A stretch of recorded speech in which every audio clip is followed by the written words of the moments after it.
अभी हम लोग सुखदेव मंदिर की तरफ बढ़ रहे हैं और ये मंदिर एक छोटी सी पहाड़ी पे स्थित है। पौराणिक कथा के अनुसार सबसे पहली बार श्रीमद् भागवत कथा इसी स्थान पे सुनाया गया था। ऋषि सुखदेव जी ने राजा परीक्षित को सर्प दंश से मुक्ति के लिए सबसे पहली बार श्रीमद् भागवत कथा यहीं पे सुनाया था।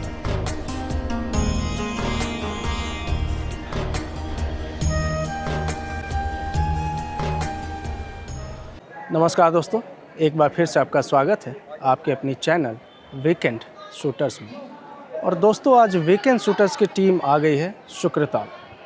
जी हाँ दोस्तों, शुक्रताल एक हिंदू धर्म का पवित्र स्थल है। शुक्रताल आपको उत्तर प्रदेश के मुजफ्फरनगर ज़िले में पड़ता है और ये मुजफ्फरनगर से लगभग 30-35 किलोमीटर के डिस्टेंस पे है और गंगा तट पे है।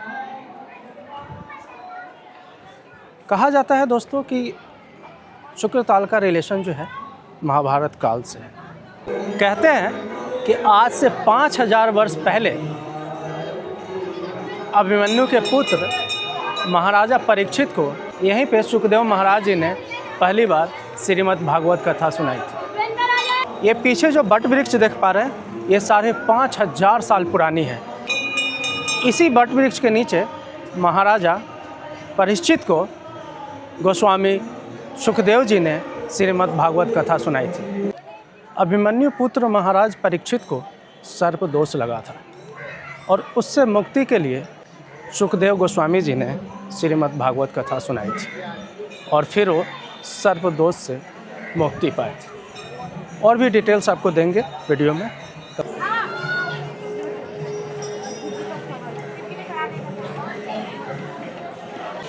ये वही 5500 साल पुरानी बट वृक्ष है जिसके नीचे महर्षि सुखदेव जी ने राजा परीक्षित को श्रीमद् भागवत कथा सुनाई थी। पेड़ की खासियत ये है कि इसके पत्ते कभी भी नहीं गिरते। जी हाँ, पतझड़ के समय में भी इसके सारे पत्ते कभी भी नहीं गिरते। बट वृक्ष पे लोग अपनी मन्नतें पूरे करने के लिए धागे बांधते हैं और यहाँ पे देख सकते हैं आंटी जी यहाँ पे अपनी मन्नतें पूरी करने के लिए धागे बांध रही हैं।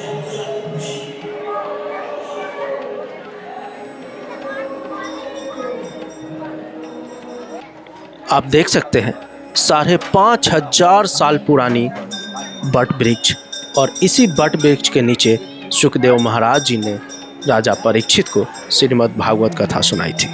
ये विशाल पेड़ आप देख सकते हैं। और दोस्तों, बट वृक्ष जिसे इंग्लिश में बैनियन ट्री भी बोलते हैं और ये हमारा नेशनल ट्री भी है। मंदिर परिसर में ही सुखदेव चरण दास जी का मंदिर है। इसके साथ साथ और भी कई सारे छोटे मंदिर हैं जिसमें आप हनुमान जी और राम जी का दर्शन कर सकते हैं। और इधर देख सकते हैं आप कितना प्यारा सा भक्ति भय माहौल में हम लोग आ चुके हैं।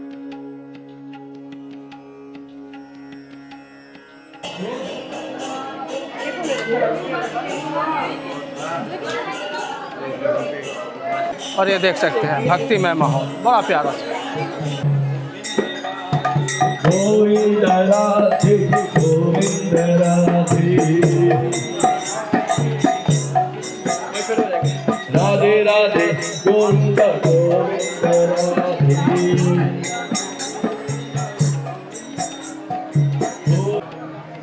मैं बहुत सारे मंदिर में गया हूँ, बट इतना पॉजिटिव वाइब ना मैं पहली बार फील कर रहा हूँ। सच में दोस्तों, बहुत ही पॉजिटिविटी फील कर रहा हूँ। यहाँ पे जाने का मन नहीं कर रहा है बट जाना ही पड़ेगा।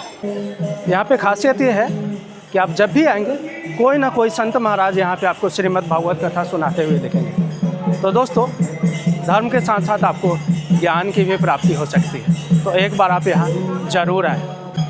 देख सकते हैं कितना प्यारा सा एनवायरनमेंट लग रहा है इधर।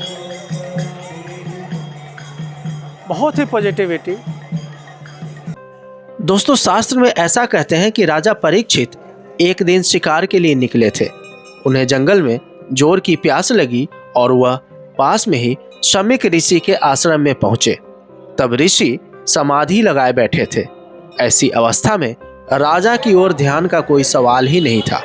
राजा ने इसे अपमान समझा और उन्होंने वही मृत पड़ा एक सांप ऋषि के गले में डाल दिया। यह जानकारी ऋषि पुत्र श्रृंगी ऋषि को लगी और उन्होंने आश्रम में जाकर देखा कि उनके पिता के गले में मरा सांप पड़ा हुआ है। यह देख ऋषि पुत्र क्रोधित हो उठे और उन्होंने श्राप दे दिया कि जिसने भी यह दुष्ट कार्य किया है उसकी आज से 7वें दिन सर्प दंश से मृत्यु हो जाएगी। राजा परीक्षित को जब यह जानकारी मिली तो उन्होंने घटना के बारे में अपने परिजनों को बताया। राजा ने श्राप से मुक्ति के लिए तत्कालीन विद्वानों की सभा बुलाई और उसमें घटना की चर्चा की गई। विद्वानों ने सलाह दी कि अगर राजा परीक्षित किसी विद्वान से श्रीमद् भागवत कथा सुने तो ये सर्प दंश से मुक्ति पा सकते हैं। राजा परीक्षित राजपाट अपने पुत्र को सौंपकर जंगल की तरफ चले गए। वह गंगा के किनारे एक ऊंचे टीले पे बट वृक्ष के नीचे बैठ गए।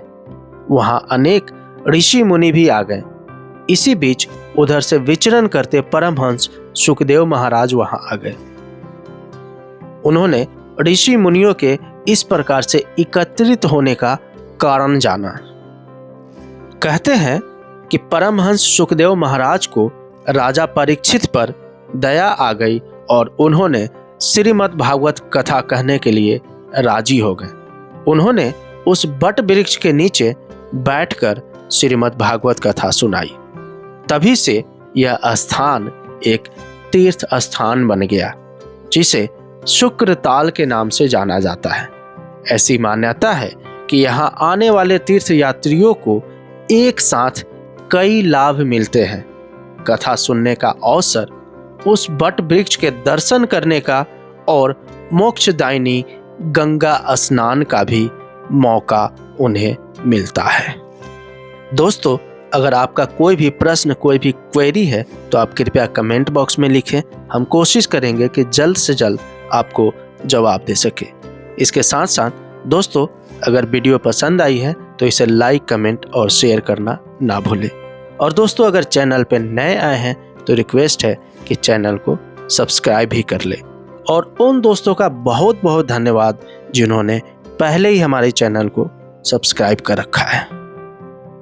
दोस्तों, शुक्रताल दिल्ली से करीब 155 किलोमीटर दूर मुजफ्फरनगर बिजनौर रोड पर मोरना बस स्टैंड से 8 किलोमीटर दूर है। यहाँ बस और निजी वाहन से आराम से आवागमन कर सकते हैं। यदि ट्रेन से आना चाहते हैं तो मुजफ्फरनगर तक ट्रेन से, उसके बाद बस या कार से वहां पहुंच सकते हैं। दोस्तों, अगर आपका कोई भी स्पेशल रिक्वायरमेंट है और चाहते हैं कि वीकेंड शूटर्स की टीम उस जगह का वीडियो बनाए और यूट्यूब चैनल पे अवेलेबल करा पाए तो आप कृपया कमेंट बॉक्स में लिखें। तो मिलते हैं दोस्तों बहुत जल्द एक और अच्छे से वीडियो में। तब तक के लिए धन्यवाद।